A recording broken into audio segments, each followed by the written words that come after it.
由林园洪文宫、林地殿以及安平林济殿主办的4档1考海上回乡活动，5月1日将伫咧安平外海登场。主办单位特别伫4月27日举办记者会，邀请台南市政府民政局副局长吴明熙、安平区长赖清竹、高雄林园区长陈兴发、安平开台天后宫主委罗友礼以及真侪地方明代、士绅等共同来做宣传。再来一张哦，赞！4年一届的迄个海上回乡吼，由咱洪文宫来到咱安平林济殿吼，以及直接邀请大家吼，若有时间吼，踊跃来参加。因为这大概4档较有一抓，所以大家吼欢迎大家来踊跃参加。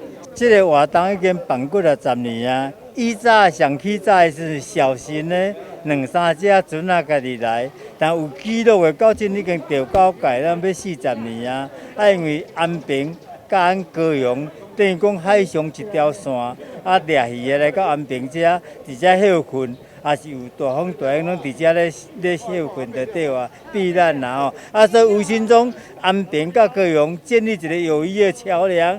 即摆用靠着新准的力量，将2个安平甲高雄人民甲连接在一起。即个计时点哦，大家讨来继续丰收，2地感情继续咱平和友谊长存。过去高雄林园的渔民到安平掠鱼时，拢会到安平开台天后宫、安平观音亭以及林济殿参拜，祈求鱼获丰收、海上平安。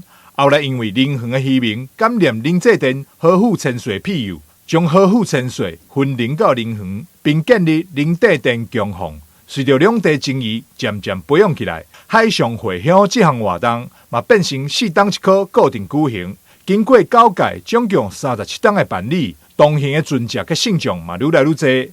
海上巡警安平回乡也变成台南、高雄两地的宗教盛事。台南新闻张硕维采访报道。